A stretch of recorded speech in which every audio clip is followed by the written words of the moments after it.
Wondering what life is really like on Canada's wild and crazy West Coast? This podcast is all about the people, the places, and Vancouver Island time. Together, we'll explore this island paradise, a combination of ocean, city, and country living. We'll meet the fabulous locals, such as the Fudge Fairy and the Chicken Lady, who have chosen Victoria and Vancouver Island as their home. And we'll learn what makes this place unique and special to those who live here. And now, your host of Vancouver Island Time, Jane Johnston. Hi, everybody. It's Jane Johnston with the Briar Hill Group at Remax Wilson, host of Vancouver Island Time. I'm here with Phil Rossner, also known as Avinash. Hello. Hello, welcome. So we're going to be talking today about Sooke. I used to teach at Edward Milne, which is just down the street from where you are. Mm-hmm. How long have you lived here? 18 years now. And where did you move from? We moved from Langford. Oh. Yeah, it was a situation that my wife at the time and our kids had just finished high school, so they were kind of out on their own, and we thought, it's time we can get out to Sooke. So we packed up and we moved out here and never looked back. So I moved here 19 and a half years ago, and Sooke and Langford have really changed. What changes have you seen out here? In Sooke? Oh, enormous. I mean, the one thing that really comes to mind initially is I remember when we first moved here, going out the back door at the house that we had, and it was quiet. It was really quiet. It's getting a lot noisier now. Right, and the roads coming out, like I just noticed all the paving going on in the gas station by the high school.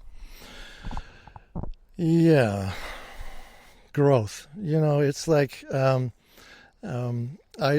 actually ran for Sooke Council last year, and there was a lot of issues that were brought up about, well, should we entertain more businesses, or what type of businesses? And I have my own kind of spin on that, which I wanted to try and promote.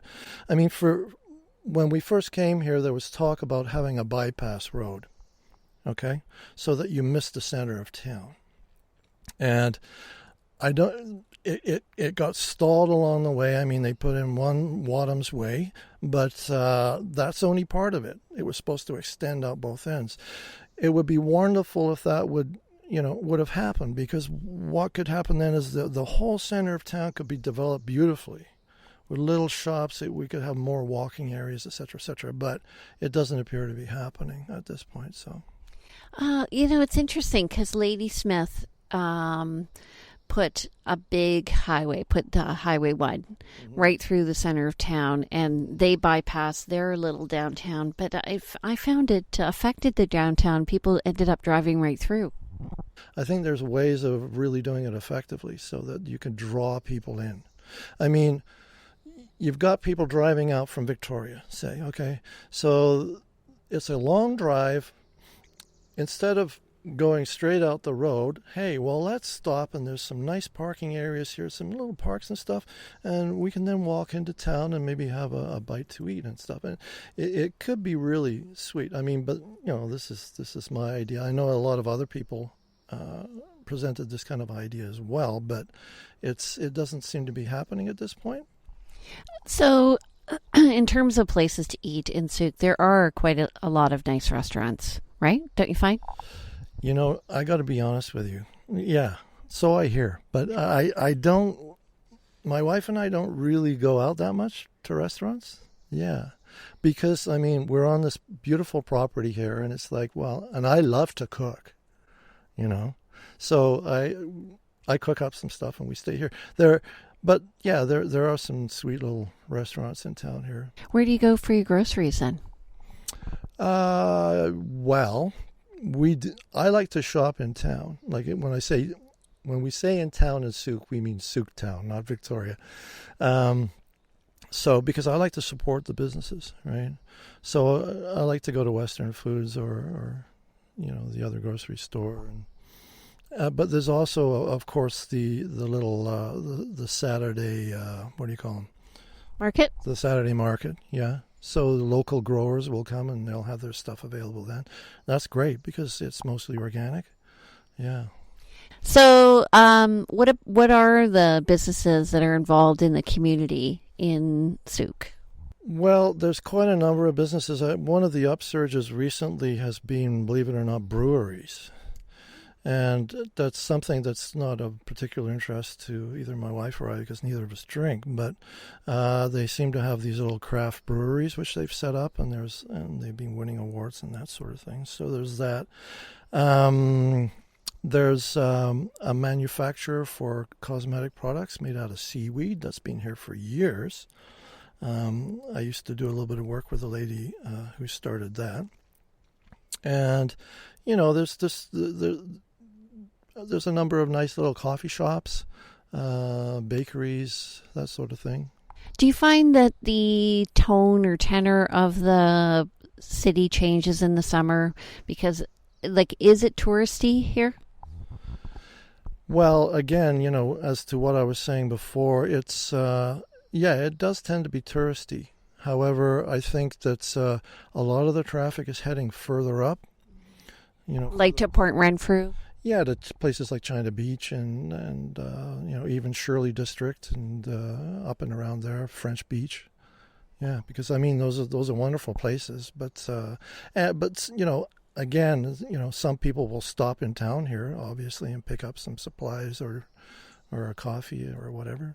So, do you ever go to the waterfront anywhere? Oh yeah, always.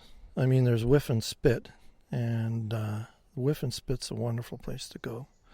It's right by the Sooke Harbor House, which is, of course, very famous. But there's also some other nice areas. There's some beaches that are fairly close. They're pebbly beaches. They're not really sandy beaches, but... like Ella Beach? Ella Beach is a great one, yeah. It's really great. And also, even just to go down, they set up a walkway down in the local park here that goes all the way down to the water. You can access kind of a beach there, but you can go along the wharf. The wharf is wide open for people, and people walk along that all the time. It's really sweet. It's really nice. Do you ever see wildlife in the water? Or? Yeah. There's seals.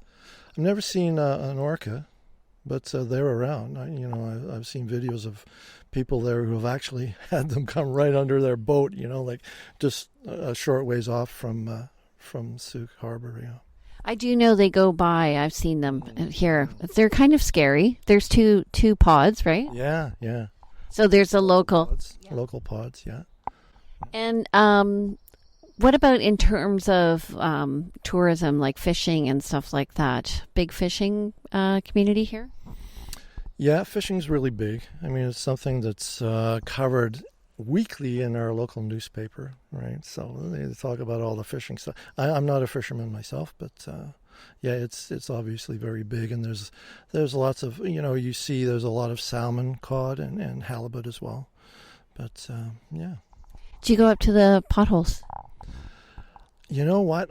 We're on the road to go to the potholes, but we rarely go there because actually on this property we have access to the river.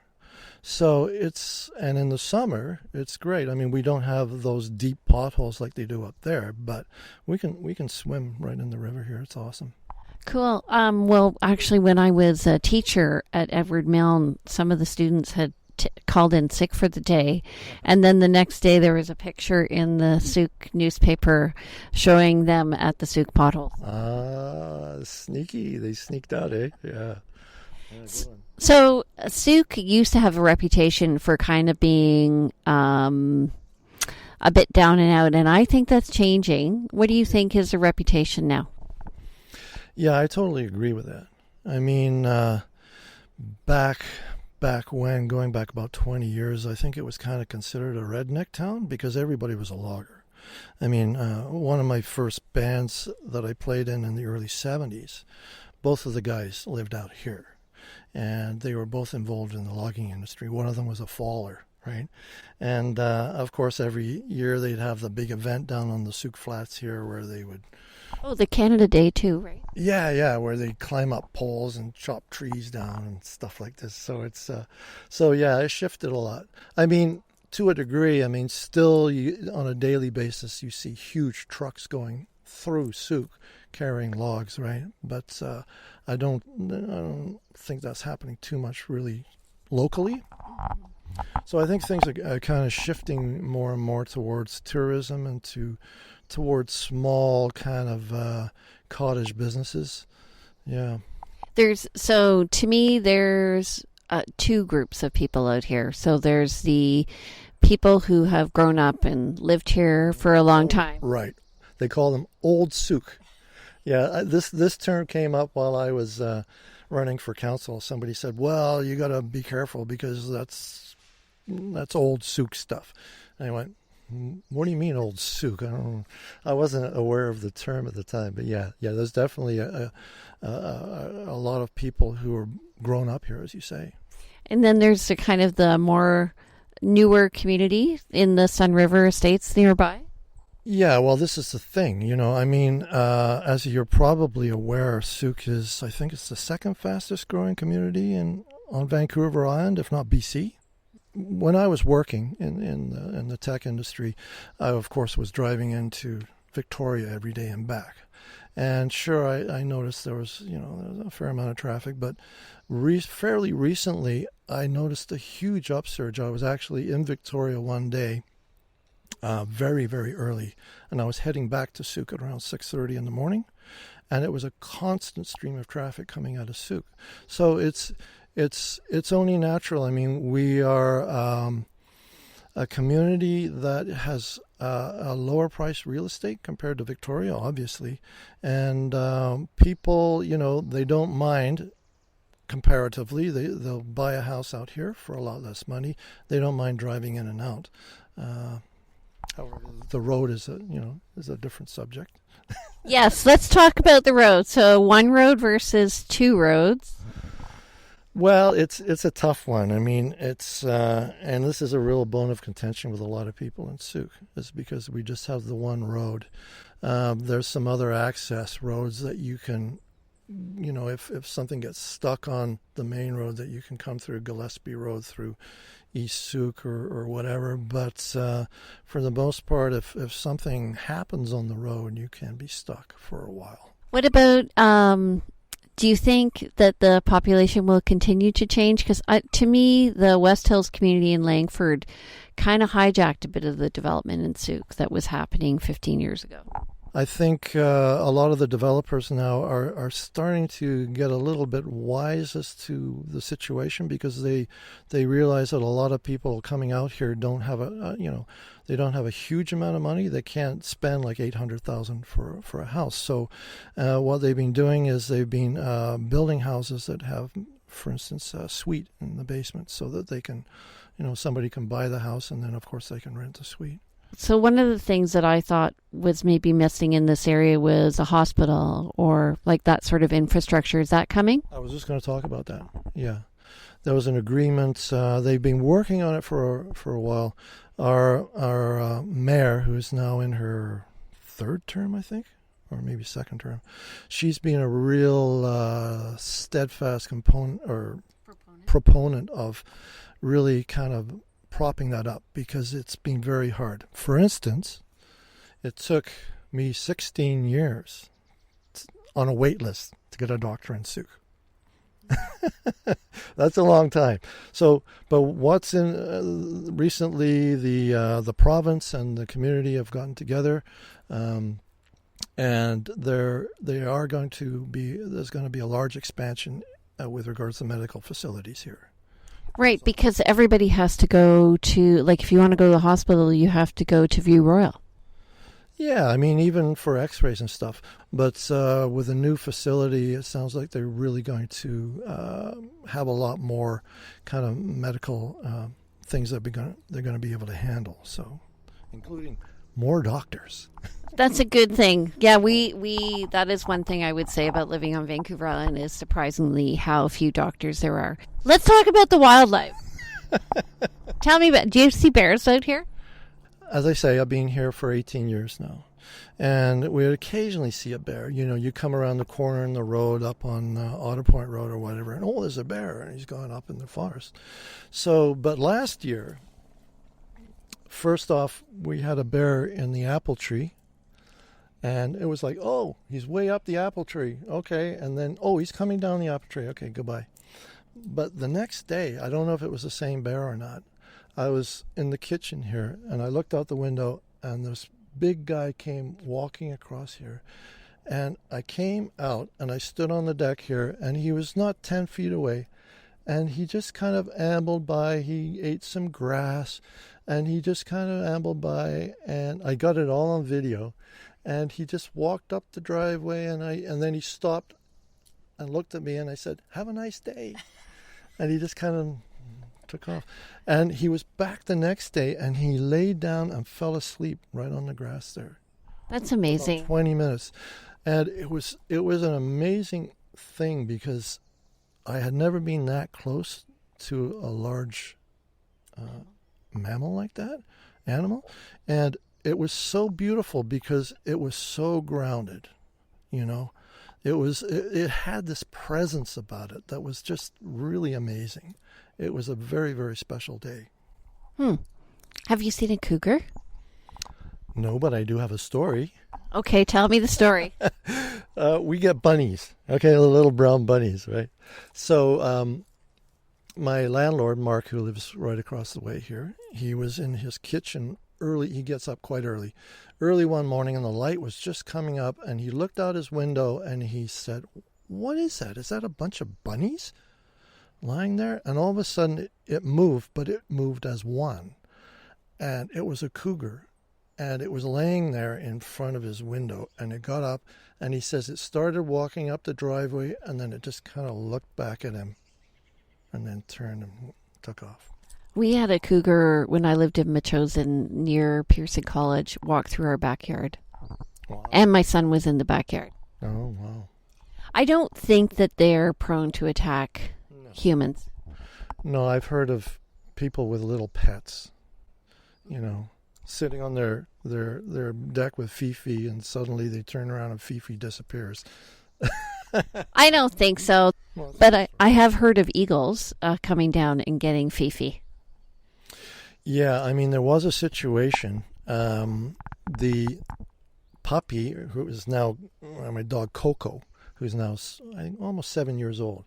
When Coco was a puppy in the old house that I was in, I was out on the back deck with Coco. He was a little guy, and all of a sudden an owl swooped down. Very close, but luckily I was there. So, yeah, it was a big owl. They're just kind of, and they're I don't know if you've ever heard an owl go by, but they're silent. You know, they've got this, you don't hear the wings, you don't hear anything. It's just, Right. Yeah. Actually, an owl flew into the side of my truck once. oh my gosh.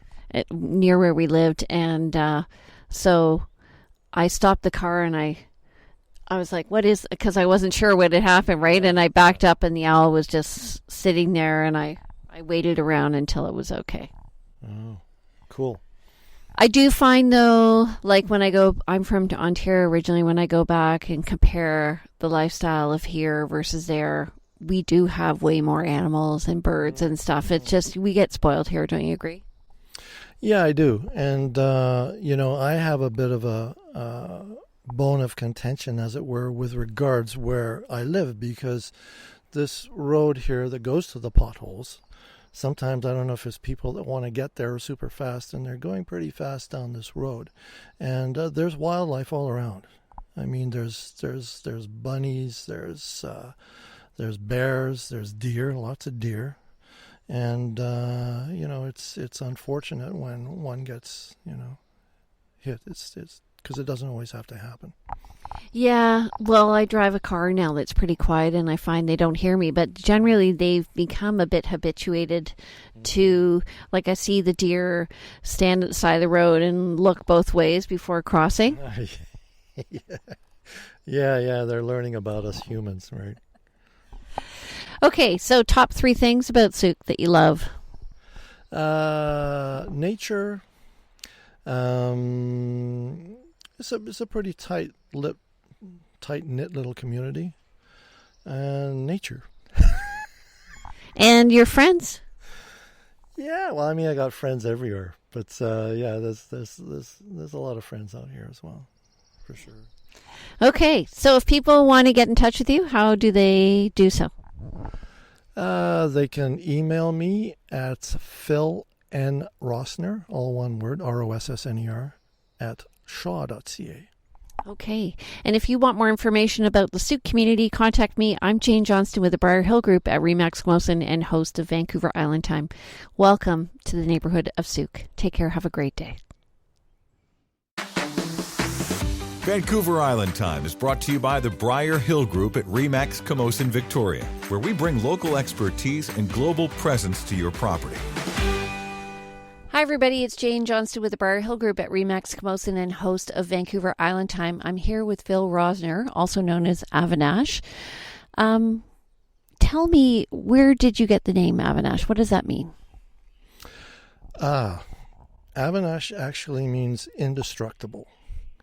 And it was a name that was a spiritual name given to me by my Sadhguru, who's named Amma. She's also well known as the Hugging Saint. Oh, I've actually heard of her. So today we're going to be talking a bit about Sooke. And maybe you can tell me how someone from Sooke got involved with the Hugging Saint.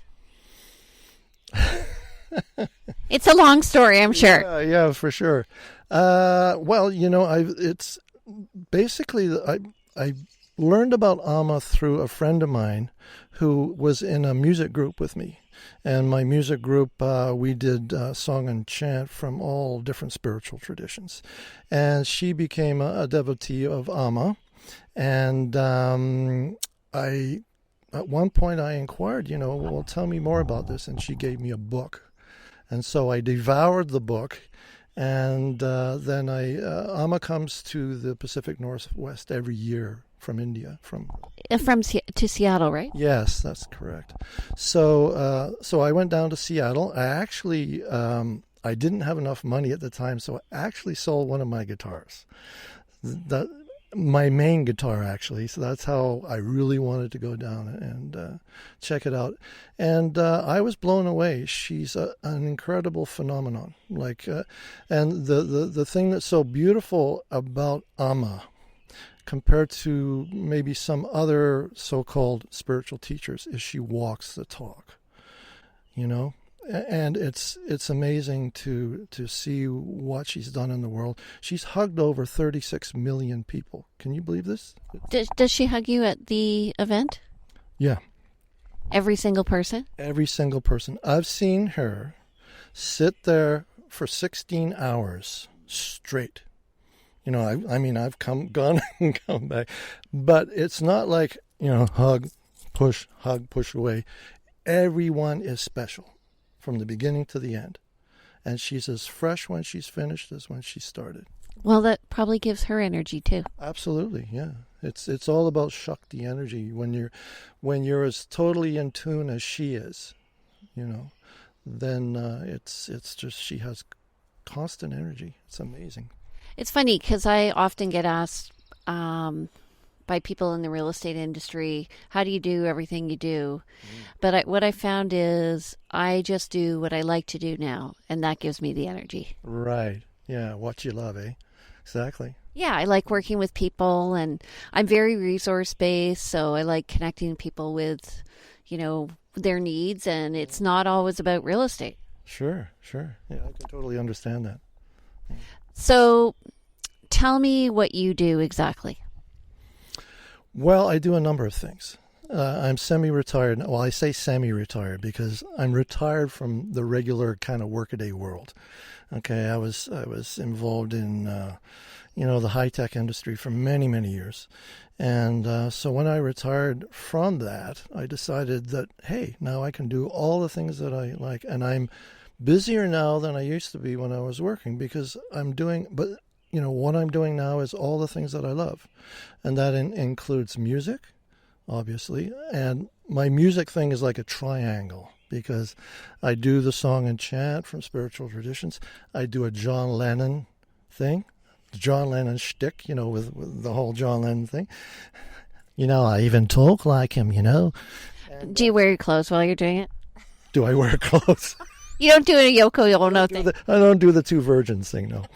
And then I'm from a rock and roll background, so I wrote my own songs or write my own songs, so I still do that as well. So there's that. Then I have my recently launched business, which is all online, and it's based on a foundation, which I call the Three Little Birds Foundation, right? And the three little birds are basically compassion, loving kindness, and inclusivity. So the number 3 in triangle is a theme in your life. I guess it is. So what's your website? My website is letsbethechange.net. Okay, so is that how you know Francis Littman?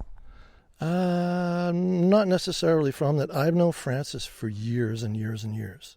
I can't remember somebody. Actually, it was one of my band members when I was in a band years ago who was a friend of Francis, and she actually emailed me and she said, "You and Francis should get together. I think you've got a lot of commonalities." And sure enough, we've been pals ever since. And she's a wonderful person. She's so dedicated to the whole environmental scene and everything else that it just blows me away. So it's very cool. So what change do you want to see? What I would like to see is I would like people, what I'm trying to impart with my website is I've written an ebook as well called Path of the Lotus. Okay, and basically what it's all about is that we may have many challenges in our lives, but we don't have to get mired within these challenges. We don't have to let them roll over us and crush us. There's ways out of that. I've been a meditation practitioner for many, many years, meditation and mindfulness. And in times of despair or stress in my own life, it's like a life raft. It really is. And I've learned a lot of techniques which may not be common, but are meditation, mindfulness based, and mantra. I use mantra as well, based techniques that I've found to be extremely helpful. So what I've done is I compiled those into this book called Path of the Lotus, which I actually just got up on Amazon, but I also sell it from my website. So, I have 2 teenagers, so they're going through a lot of change right now. I find like the one thing I guess that people learn through meditation is maybe resilience. What do you think? Yeah. Oh, absolutely. Yeah. And not to choose your response to what's happening to you rather than to always react, but to actually respond. Yeah, exactly.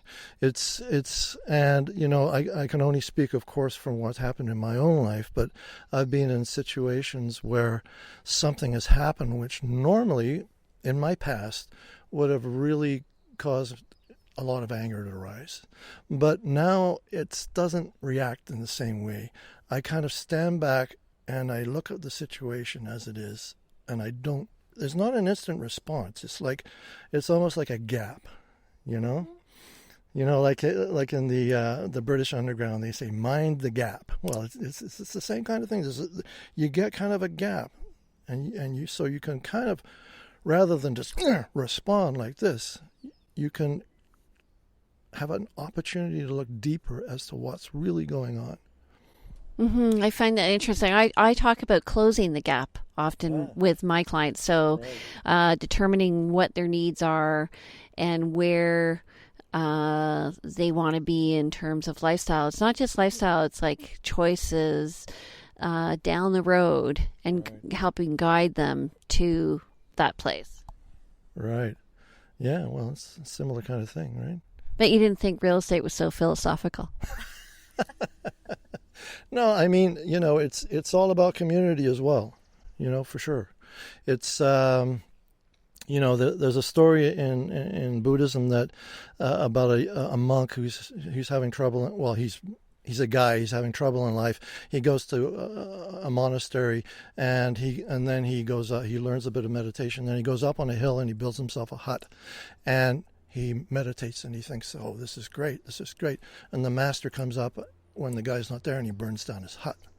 Because, that's not the path. The path is to, with my teacher, my Buddhist teacher, Thich Nhat Hanh, it's all about, we talk about Buddhism.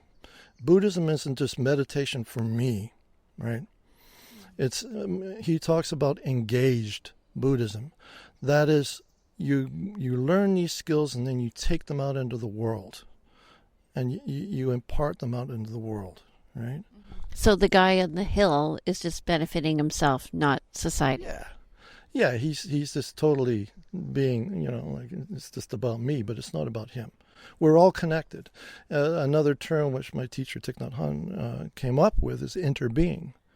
And it's just like, everything is connected. And this is becoming a more common thing. I mean, it's obvious in physics, as well. Everything is connected. Right. Well, like your baby, when it comes out of the womb, knows your voice, right? Yeah.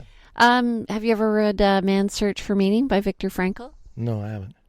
I think you would like it because it aligns with everything that you're saying. It's not a big book. It's one of those life-changing books that I find helps you realize that even in the worst moment, honestly, your end is pretty much self-directed. Okay, so when people are coming to your website, what should they be looking for? Well, the website is actually split up into three or four sections. I all put this under the Three Little Birds Foundation, right? And the first is, as I mentioned, the Path of the Lotus. The Path of the Lotus is not only a book. I'm also working on a video e-learning course to go along with that, and all the different segments are listed on. I haven't really gotten there yet. I haven't launched the video end of it. So there's that. Then I've got a section called Luck Now, like the Indian town, right? Except it's Luck now, standing for love, understanding, compassion, kindness. Love it. Right. Luck now. Luck now. So that's another aspect, because there's too much of the other side right now. We're seeing it in the news every single day, right? So we need to, it's important to impart the other side of this. And the third kind of section is all about the music. And it's music videos, not only some of my music videos, but some music videos from some friends of mine who I really like. And then I've got a kind of a blog going as well, which I haven't really, it's not going full bore yet, but it's getting there. Where do you get your topics for your blog? They're all related to the other things that are going on in my website. Okay. So somebody asks you a question and then you create the blog? Not really. I mean, I've been also answering a lot of questions on Quora. I don't know if you're familiar with Quora. It's basically a site. It's a very popular site online where people ask questions. And some of the questions are like, well, I don't want to go there, right? Esoteric. Well, yeah, I mean, but it's in all different departments, and I kind of got hooked into people asking questions specifically with regards meditation, mindfulness, lifestyle, that kind of thing. So I've been kind of deriving some of the information from there. I've also kind of, as you do with any kind of a business, you do kind of a market research thing, and I did kind of a research thing online as to what are people looking for when they hear, what are they thinking about when they hear the words meditation or mindfulness and so and so. And it's interesting what I brought up on there. I mean, one of them was, well, meditation helped me sleep better. That was a big one. So I actually wrote a little ebook with regards, how to use some of these techniques to get a better night's sleep. Okay, so as we close out, I'm just wondering if you could tell us again, what's your website again? letsbethechange.net. Okay, and if people want to call you, what's the best number to reach you? 778-922-3254. That's my cell number. Okay, and you got an email? Yes. Path of the Lotus @shaw.ca. Cool. Okay. So if you're interested in talking to him, you've got the contact information. If you want more information about the Sooke area, please contact me. I'm Jane Johnston with the Bar Hill Group at Remax Camosun. Take care and have a great day. Welcome to the neighborhood. We hope you have had some insight into West Coast living. If you know of someone or someplace that should be highlighted in our podcast, we'd love to hear from you. Please go to VancouverIslandTime.com and click on our Connect button. See you next week on Vancouver Island Time with Jane Johnston.